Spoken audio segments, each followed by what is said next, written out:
Great, thank you very much for that introduction.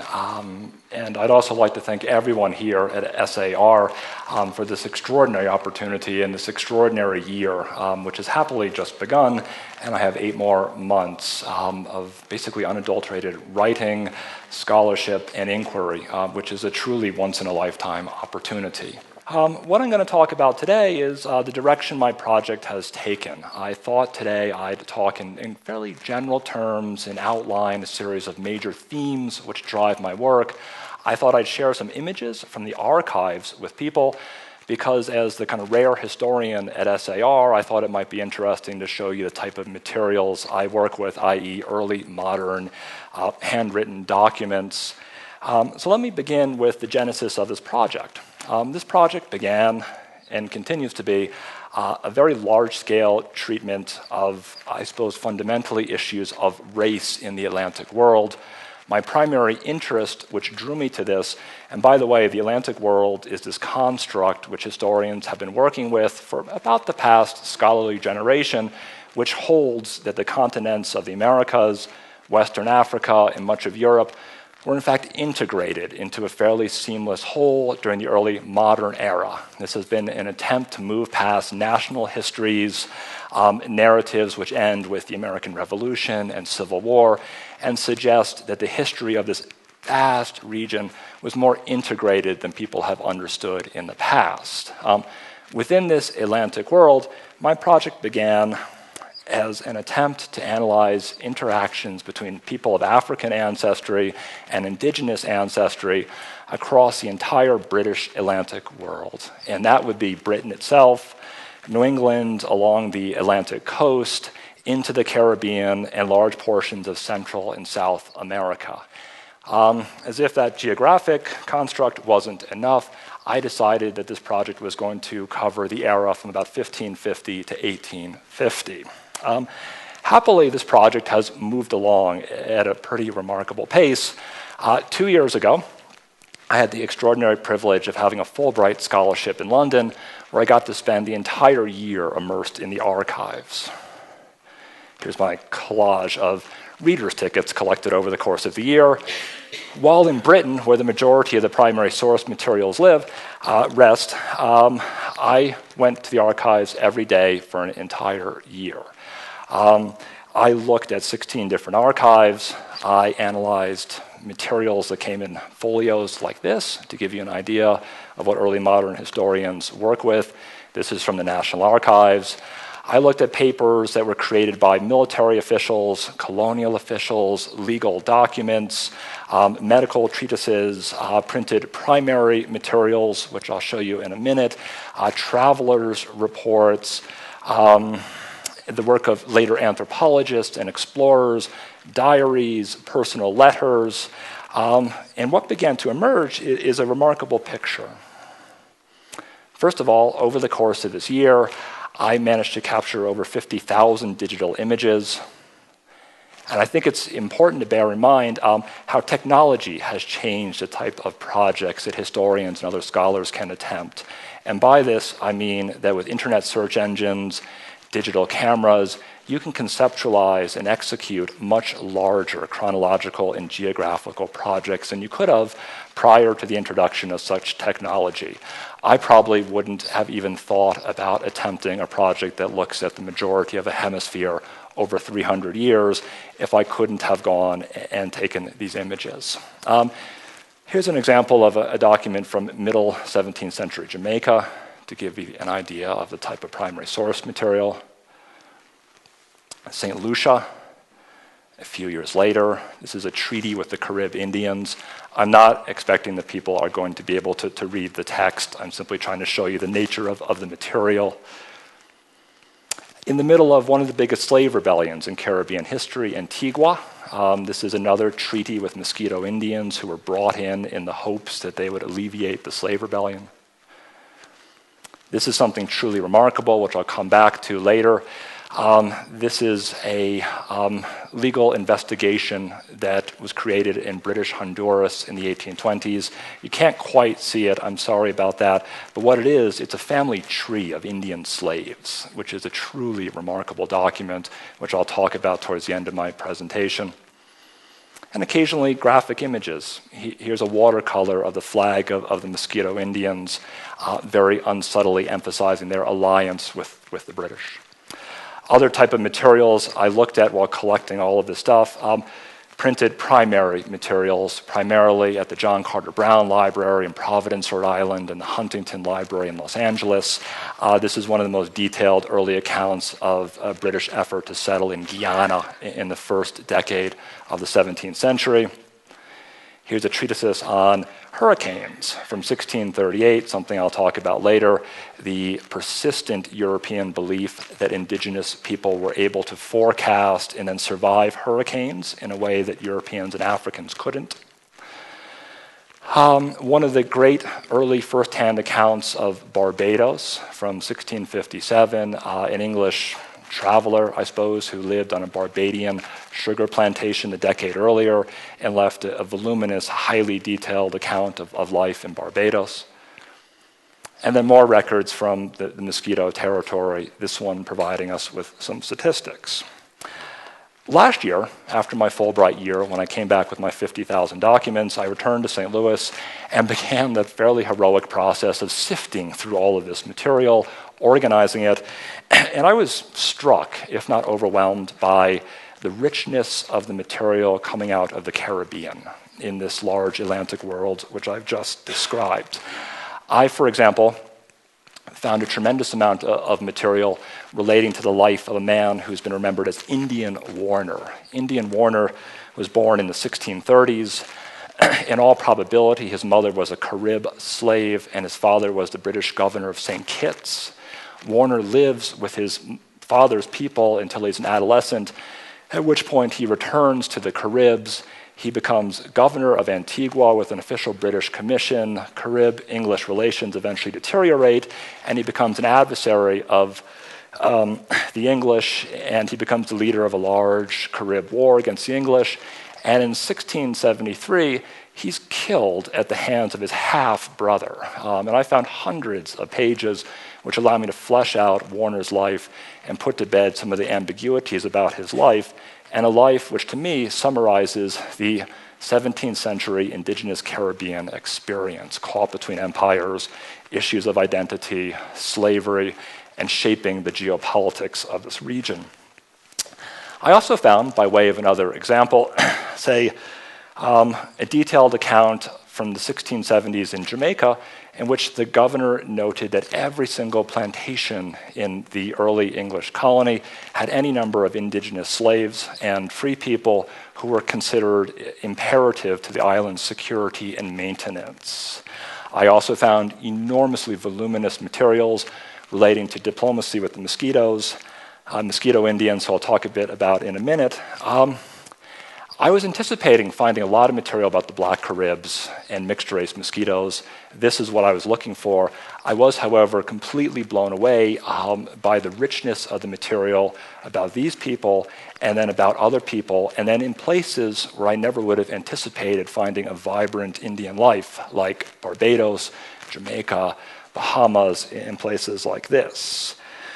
I say this is surprising because historians and the general public usually work under the assumption that the Caribbean was largely depopulated of indigenous people after 1492. Usually the narrative runs something along the lines of waves of disease, Spanish violence. It left a largely uninhabited area. Colonial powers came in and pretty seamlessly introduced sugar cultivation, and you very quickly had an African plantation society with small amounts of Europeans. I think the persistence of this narrative is explained in a couple of different ways. One, the Spanish created this narrative practically in the era of Columbus. Later European nations picked up this narrative and ran with it because it was useful as anti-Spanish propaganda, and it was also useful in justifying taking land and things like this. I think later historians have latched on to this narrative. I also think that exceptional historians and scholars of the Caribbean, in the process of doing their own work on African slavery, white settler society, have for generations come across examples of indigenous people in their own research, But my suspicions are they always treat these examples as quirky, interesting exceptions to the rule and things that they don't follow up on. I've done something different. I've pulled together all the exceptions. And when you pull together thousands of exceptions, you need to throw the rule out, and things look very, very, very different. In other words, when you start with indigenous people at the heart of the Caribbean experience, a totally new and almost radical picture emerges of this region, and of a region which lay at the center of the early modern global economy, a region which lay at the heart of two continents and in between two hemispheres, and a region which people fixated and thought about extensively during this era. Accordingly, because of my surprise over the course of the last year, the geographic focus of my project has shifted. And it shifted largely into the Caribbean. The Caribbean was always going to be a central theater of my project, but now it's the primary theater. So what's emerged are essentially two intertwined projects, my ongoing interest in Afro-Indian relations in this large Atlantic world, but then with a particular focus on the Caribbean, and turning into something I could call an Indian history of the British West Indies from about 1550 to 1850, so a giant swath of time and space. So what I thought I'd do today is break this project into 5 general themes and address these different themes which drive my work and drive my current project. And the first one is deceptively simple, and this is what I call native space. And here I mean simply establishing the fact that the early modern Caribbean was continually and widely an indigenous place where native people inhabited. Let me stop here for 1 second and say that when I argue that the early modern Caribbean was a continually indigenous space, I'm not challenging the horrors of the 16th century. I'm not challenging the horrors of what has been called the disease narrative. Population decline was radical and awful. However, it wasn't complete. And what picture emerges in my research is that any number of indigenous societies survived, new ones were created, other ones were brought in, and again, this region needs to be understood, and in particular, the British West Indies, the region where the disconnect is the largest between reality and perception. This disconnect needs to be addressed. This is the case in obvious places, like the Leeward Islands of St. Vincent's and Dominica, where the island Caribs inhabited, the Mosquito Coast, and the northeastern corner of South America. But one of the most interesting things I've found, as I've hinted at already, is that this also was the case, the native space idea, in less obvious places, like Jamaica and Barbados and the Bahamas, places which, according to popular and scholarly imagination, were exclusively African and European. And then in an even less obvious place, which I talk about a lot in my book manuscript, the sea. The Caribbean Sea continues to be physically dominated by native people, largely in canoes, and something which I'll talk about in a little bit. Numbers are elusive. Numbers of the total indigenous population of the Caribbean basin, again, this region that includes the islands, portions of Central America and South America. They didn't have native censuses, with a few exceptions from small isolated areas. My best guess would be that tens of thousands of indigenous people lived in this Caribbean basin at any given time. These numbers were, of course, dwarfed by Africans, but so too were Europeans. Likewise, these numbers should not be dismissed as numerically insignificant and, again, quirky exceptions that prove a rule of African plantation societies and white settler societies. This is for a number of reasons. One, there simply were a lot of indigenous people. Two, these indigenous people, as I'll illustrate in a moment, shaped greatly the geopolitics and daily life of this region. And number three, from an indigenous perspective, and this is one of the things which drives my scholarly interest, these numbers wouldn't have felt small if you lived in one of these societies. If you were a Mosquito, if you were an Indian slave, if you were an island Carib, this was your world, and it shouldn't be dismissed as not mattering compared to other populations. Within this native space, I divide the types of indigenous groups into three fundamental categories. You have to bear in mind, however, that each of these groups, by virtue of their place within this Atlantic world, were constantly exposed to new ideas, new cultures, and were perpetually in a state of flux. Nonetheless, the first group are people who survived the arrival of Europeans. And within this group, I would categorize the island Caribs who lived in the Leeward Islands. I would look to the northeastern corner of South America at Caribs there, Oronicos, Arawaks, and other groups. And these were groups who maintained long historical memories of the pre-contact period and then the early 16th century. The second category are new people, or people who emerged as a result of ethnogenesis. Here I might label many of the mosquitoes, in particular Afro mosquitoes and black Caribs most prominently. And the third group is in some ways one of the more interesting, and these are diasporic communities, communities formed by the construction of diasporas across the Caribbean. These are particularly common on the big islands like Jamaica and Barbados. And by this, I mean groups of people whose origins were hundreds, if not thousands of miles away, and coalesced into new communities, sometimes in their own ethnic groups, sometimes in larger indigenous groups, within societies where they were a minority.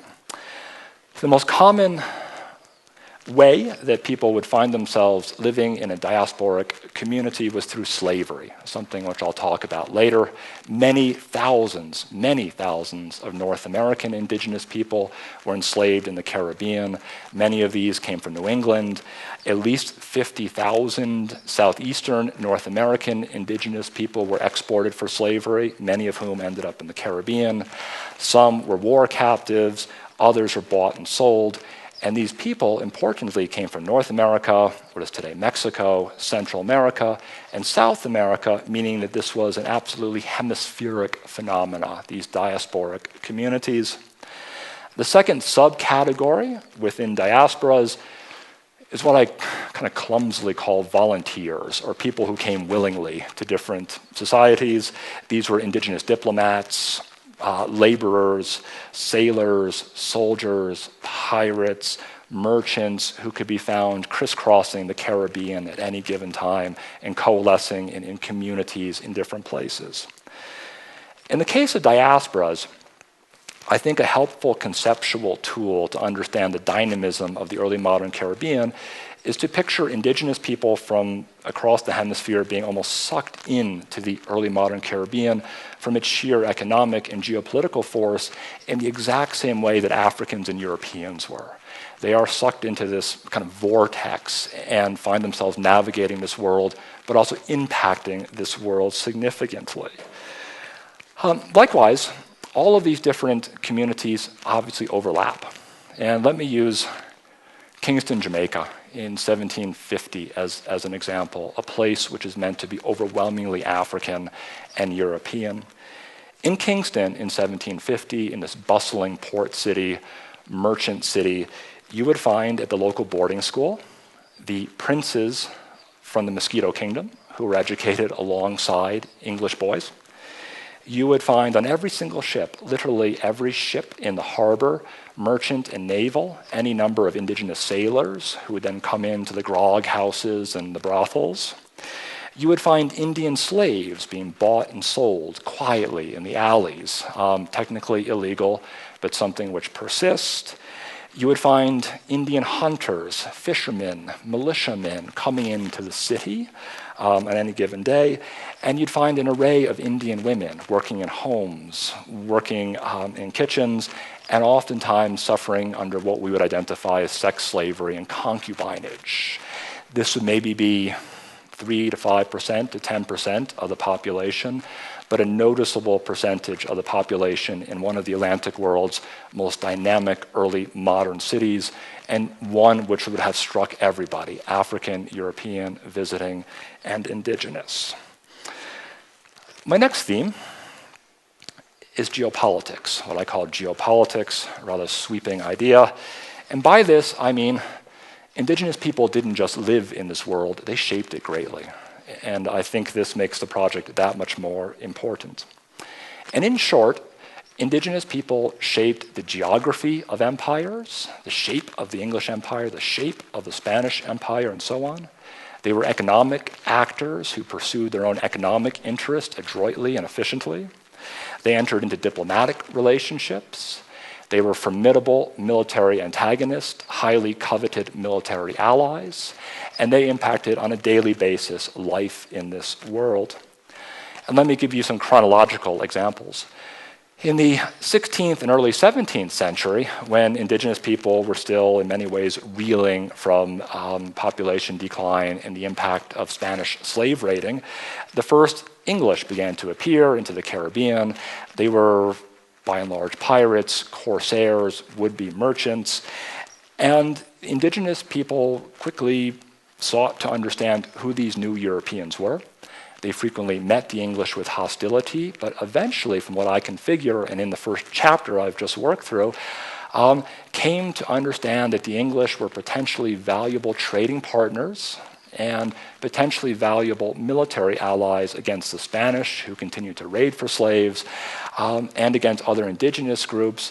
And they also realized that the English at this time were not here to stay, and they weren't slave raiding. So accordingly, over the course of the 16th century, you can watch island Carib attitudes change to the English, where the English begin to intentionally land on Dominica prior to pushing on piracy raids and things like this. Over the course of the 17th century, when you get the first English efforts at settlement, relations begin to vary.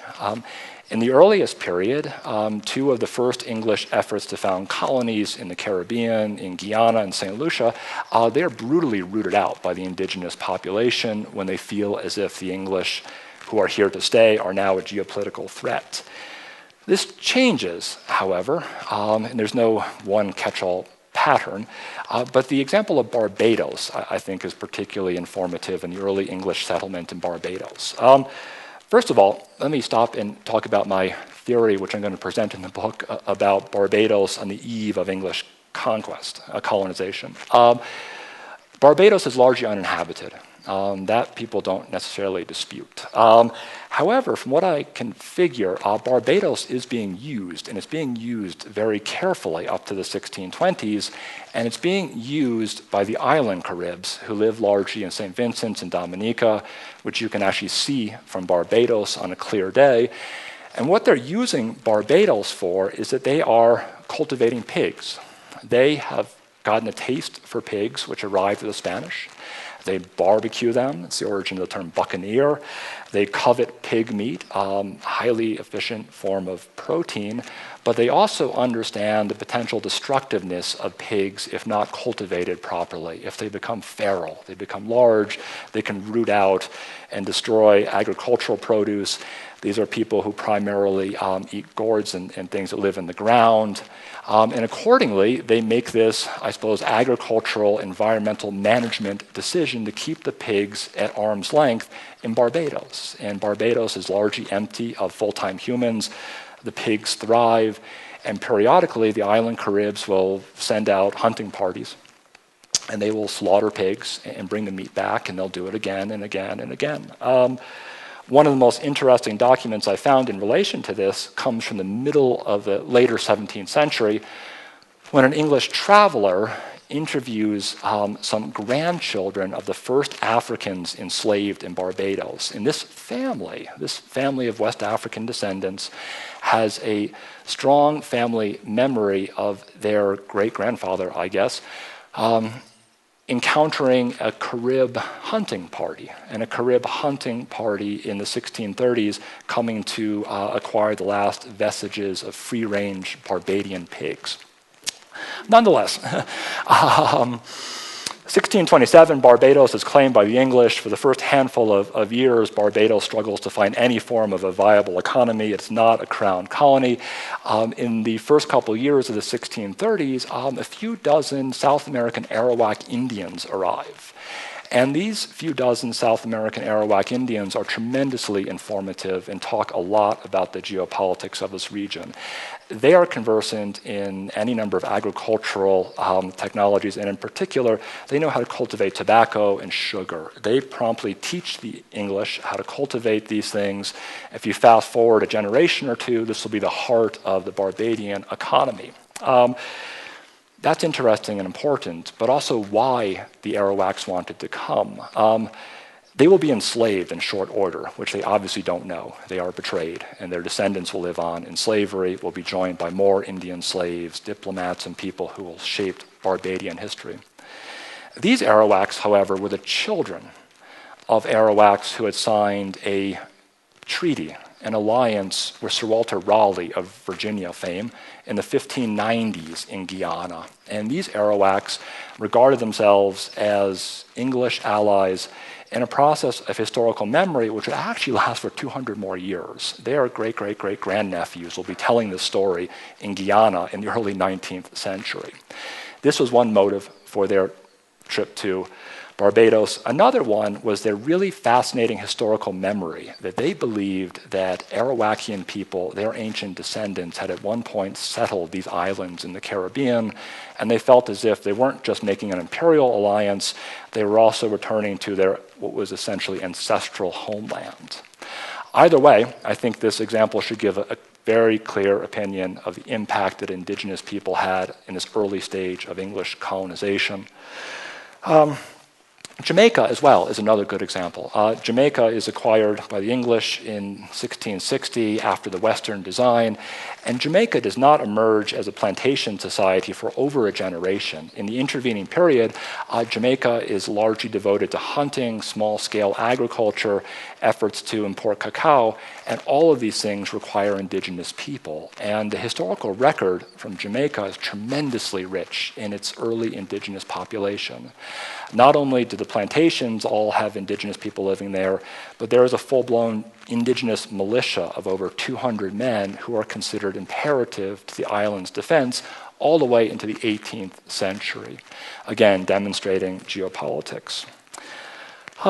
Two other versions of indigenous geopolitics during this period would be in the form of the island Caribs, who I've talked about briefly, but the island Caribs control the majority of the Leeward Islands up to 1763. This is land that the English coveted, as did the French, and the island Caribs are able to maintain control of these islands through war and largely playing the English and the French off against each other. In 1763, when these islands become English colonies, the island Caribs continue to live amongst the English and deeply impact St. Vincent's and Dominica's society, now living on legally protected land, clearly defined borders, becoming agriculturalists and living within the towns. Twice in the late 18th century, the Caribs rise up against the English, one in the 1770s, largely in the belief that their treaties had been violated, and then in the 1790s, largely the black Caribs, Afro-Indian people, at the exact same time that the English were fighting in Haiti and across the globe against the French in a war which really almost derailed the course of Leeward Island English history. One other geopolitical branch which I discuss isn't just these large indigenous independent people, but they are what I call internal people, people living on the sea and people living in these different societies. And what I mean by this is that indigenous sailors, merchants, and pirates were all around the Caribbean in every port. Indigenous militias, police plantations, they served in armed professions, and they were usually frequently brought in to crush slave revolts. So what all of this says, I think, is that not only was this region populated by indigenous people, but these indigenous people shaped greatly the world around them. The next theme which drives my work is slavery. And very frankly and unfortunately, much of the indigenous experience in the early modern British West Indies was as slaves or indeed as slave raiders. And all indigenous people were touched by this version of slavery in different ways. North American historiography has gone to great lengths to come to grips with the reality that early North America, 19th century North America even, was shaped by this ubiquitous institution of indigenous slavery. New England, the Southwest, the Southeast, thousands and thousands of indigenous people were enslaved, frequently as slave raiders themselves, in a process which grew up alongside indentured servitude, African slavery, and existed on a spectrum of unfree and free labor. However, remarkably, in the case of the Caribbean, virtually nothing is written on indigenous slavery. Virtually nothing is written on indigenous slavery.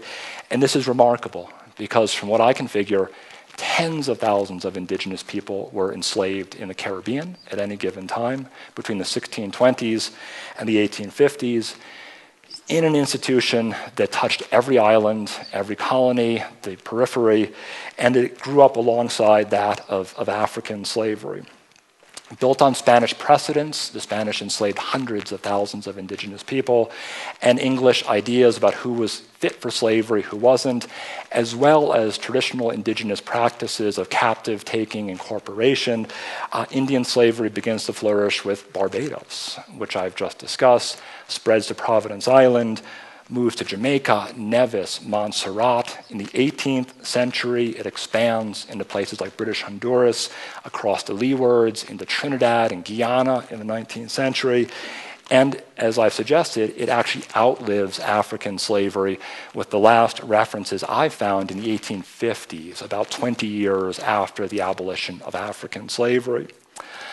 Numbers, like I said, are elusive, just like the general numbers, but it's very clear that there is a brisk trade in indigenous people, and they appear across the record. People don't pay taxes on them. They're not in census records, so you're never going to come up with a definitive list of numbers like you do with African slavery.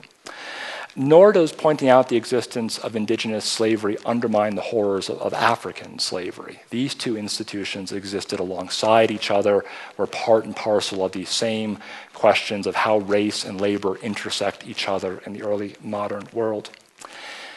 Indigenous slavery in the Caribbean exists on a legal foundation. There is, which I've been able to flesh out from the records, and this legal foundation is built on the British belief that some indigenous people, some people, non-white people, are fit for slavery, usually those who are taken in just wars, or usually people who exist completely beyond the pale of what is regarded as civilization. This is usually people like the Caribs, who they argue are cannibals. And there is, by the middle of the 17th century, a series of law codes, legislation from different colonies, which address the status and legality of indigenous slavery. Behind this legal veneer, however, many, many more indigenous people are enslaved. I suspect that for about every one Indian slave who was taken in what the English would deem a just war, 3 to 4 to 5 more were acquired through illicit means. However, colonial officials didn't think too hard about the origins of indigenous slaves and tended to assume or look the other way that their roots were in legitimate means. Other ways that people became enslaved, indigenous people, English raids and wars in the Caribbean, into Central America, into South America. Crimes of opportunity were very common, and this captures how kind of amorphous this institution is. And when I say crimes of opportunity, for example, a merchant ship might arrive from South America, a white captain, maybe 4 indigenous crewmen. The white captain would organize the sale of the free crewmen to an unscrupulous buyer, say in Kingston or Bridgetown, and before these free people knew it, they found themselves on a Barbadian plantation with very little legal redress. The final category, and the most common one, were people who were bought and sold in what you could call an Indian slave trade, something akin to the African slave trade. These were sometimes at the hands of unscrupulous Europeans. Frequently the Dutch in South America were pretty prevalent slave traders, but the most common slave traders in this world were other indigenous groups, and in particular South American Caribs and Mosquitoes, both of whom became pretty much dependent on the indigenous slave trade and selling other Indians in their raids that went very, very far afield, up into Mexico in the case of the Mosquitoes, across Amazonia in the case of the Caribs. Both groups, their material culture changes, political structures change, and they become so dependent on it.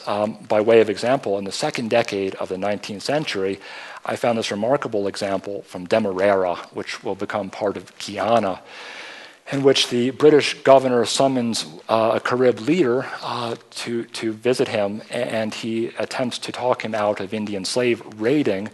And not only does the Carib leader say no, but he says, you will continue to buy from us because this is essentially at the heart of our economy. But to emphasize his point, and this is really horrifying, he brings a severed head of an Indian slave to emphasize his point about, I think, the price of life and the fact that he's a merchant in these things. There were efforts at abolition, what you might call the abolition of Indian slavery, most notably in Jamaica in 1741 and in 1776. Official laws are passed abolishing Indian slavery. There are more localized examples, usually tied to geopolitics. For example, in 1676, starting in Barbados, spreading across the Caribbean, different British governors try to outlaw the importation of New England slaves. These are Wampanoags who were captured in King Philip's War based on the belief that they're being inundated and that these are warriors and it may well trigger a violent slave rebellion. There also are what I call Indian freedom suits. And these Indian freedom suits are truly amazing documents in that here is where you get names and experiences and really fairly vivid stories, one of the few times. And Indian freedom suits usually hinge on how an individual became enslaved, not challenging the legality of indigenous slavery. And two great examples, I think, really demonstrate what's going on here. One came from Guyana, once again, in the second decade of the 19th century. And this case involved a woman who approached British officials suing for her freedom. Her suit had been prompted by the recent sale of her young son in what was obviously a heart-wrenching experience. But what was so remarkable about this case is that the indigenous woman's legal claim rested on the fact that she claimed, and I believe her based on the material, never to have known that she was a slave. This is the nature of indigenous slavery.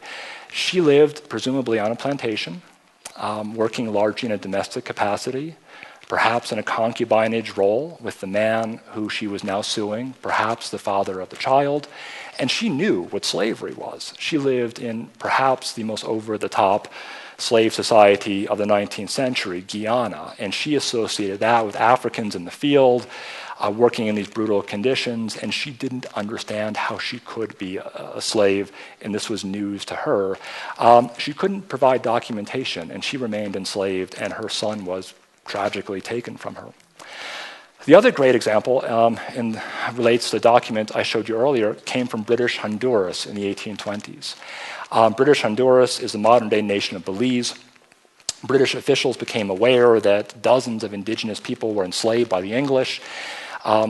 Earnest British officials decided to follow up on this, and in the process, they produced some of the most remarkable records from this era ever, and a true treasure trove for the would-be historian. And I think really for me, I don't think anyone's looked at these documents in 200-odd years.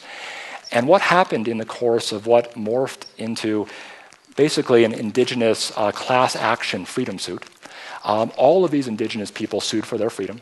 The British took these claims seriously. They interviewed them, produced hundreds of pages of documents, and then, remarkably, as I showed you before, produced these family trees. And these family trees went back 6 generations. And the purpose of the trees was to establish whether or not the indigenous people were descended from people who had been enslaved prior to 1776. 1776 is when Jamaica abolished Indian slavery. Jamaican slave law covered British Honduras. It was in essence a colony of a colony, so to speak. And their lawyers, I suppose, decided that the best tact for establishing their freedom was to show that they had been enslaved afterwards. Officials found as far as they were concerned, the indigenous people were enslaved, their ancestors, prior to 1776. They needed to remain slaves. But in the process, you get this exceptional insight into their lives. who they married, naming practices, religion, daily life, who's living with who, everything you could ever really want to know, barring a handful of details in incredibly vivid records. Indian slave life, very briefly, I know I'm kind of running out of time here, again, ran the gamut of versions of freedom. Some people who didn't know they were enslaved, some people who were full-blown chattel slaves. Men tended to, again, work in occupations like hunting, ranching, fishing. Their knowledge in crafts was coveted. Women tended to work in domestic capacities or in, again, sexual capacities as concubines or full-blown sex slaves. This institution, like I said, persists until at least the 1850s. And I found this remarkable document in which the king of the mosquitoes outlaws Indians from owning other Indians. So this persists on the periphery long after African slavery. And like I said, it adds, I think, nuance to our understanding of unfree labor, African slavery during this era, and needs to be understood in this context. I know I'm running out of time, so my last two, I'll kind of couple up my last two major points. Point 4, theme 4, is attempting to recreate and understand everyday life in this world. We've established, I think, that Indians were there. They impact wars and politics and things like this, but let's try to figure out how they lived. And Indigenous life, both amongst the English and in Indigenous societies, can, through all this research, be recreated in pretty vivid detail. And you can also chart the historian's best friend, change over time across this vast time and space. In short, Indigenous people impacted mightily food, what people ate, how they prepared food, what they drank. Indigenous knowledge about medicine was coveted by Africans and Europeans, fixating on things like poison, cures for arthritis, you name it.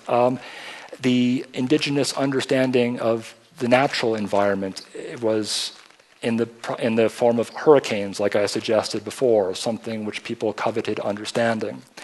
Indians changed the built environment of this world. Indigenous ideas about how best to construct homes became common on plantations and where English people lived.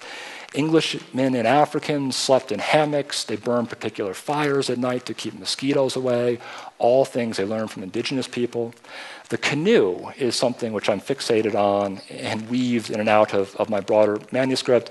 And the canoe, I think, is an Indian contribution which really kind of inverts ideas about Western technological superiority. The canoe was something that Europeans could never master. The canoe allowed people to crisscross the Caribbean very quickly. The canoe sometimes could hold a couple dozen people, large war canoes. The canoes were things that Indigenous people used on the rivers and the seas, and they used it to raid, they used it to trade, and they used it in some ways, I would argue, to almost force Europeans to come to grips with Indian perceptions of space and time. They moved quicker than Europeans. They looked at Dominica and St. Vincent's being closer than Europeans did. This impacted other ways of thinking.